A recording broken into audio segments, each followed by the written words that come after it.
আপনারা আমার মেয়ের হত্যার বিচার করবেন। আমি বিচার চাই। আমি কলঙ্ক বাবা। আমি মেরে দেখে হেফাজত করতে পারছি না। আপনার কাছে একটা দাবি, জালিমদের বিচার করবেন। জালিমদের বিচার করবেন। কোন মায়ের ঘরে যেন এরকম জালিম জন্ম না হয়। জালিম জন্ম না ধন্যবাদ। আমি আইতে আমার ছেলে, আমি কলঙ্ক আমার কলঙ্ক দিয়ে আমার ভাই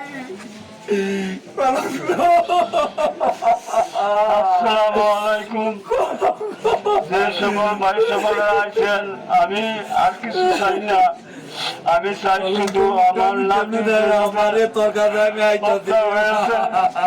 নির্যাতন হয়েছে, আর কোন মায়া ছেলে যেন এইরকম ভাবে দর্শন না হয় সেই বিচার চাই আপনার কাছে।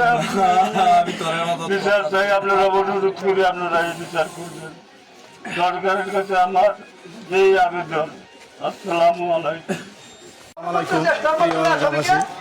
আমি ধুবরা থানা গোয়াতলা ইউনিয়ন কাঙ্কাটি গ্রাম থেকে বলছি। খুবই একটি লজ্জাজনক ঘটনা আমাদের এলাকায় ঘটছে। একটি 4 বছর 7 মাস বয়সী এই শিশু বাচ্চাকে ধর্ষণ করে ওরা পরিকল্পিতভাবে কংস নদীতে ওরা ভেসিয়ে দিতে চাচ্ছিল। আল্লাহর অশেষ রহমতে ওই লাশকে ওরা ঘুম করতে পারে না। আল্লাহর অশেষ রহমতে ওই লাশ আমাদের এলাকাবাসী বা স্থানীয় লোকজনে খোঁজাখুঁজির পরে আমরা লাশগুলো পাওয়ার পরে ওই মেয়েটাকে এমনভাবে দর্শন করেছে, ওটা কি বলবো, ওটা বলার কোনো ভাষায় আসতেছে না। আজকে আমরা এত কষ্ট, এত লজ্জাজনকে আছি। আমরা ওই নিশামণি হত্যার বিচার অল্প কিছুদিন এবং কি 1 সপ্তাহের মাঝে ওই যে নরপশুরা ওই ঘটনা ঘটাইছে, 1 সপ্তাহের মাঝে ওদেরকে আমরা ফাঁসি দেখতে চাই। দুজি ফাঁসি ওদের না দেওয়া হয় আমরা রাজপথ ছাড়বো না। আমরা এগুলা যাদের মেয়ে সন্তান আছে এই প্রত্যেক বাবারাই আমরা রাজপথে থাকবো। আমাদের সরকারের কাছে এত কঠোরভাবে একটি আমরা কষ্ট নিয়ে বলতে চাই, আজকে আমরা যাদের কন্যা সন্তান আছে আমরা কোনো বিরক্ত না। আজকে এই কন্যা সন্তানের সাথে এরকম দুর্ঘটনা ঘটতেছে। আজকে আমাদের ময়মনসিংহ ডিস্ট্রিক্ট, কালকে অন্য ডিস্ট্রিক্ট, কালকে আরেক ডিস্ট্রিক্ট।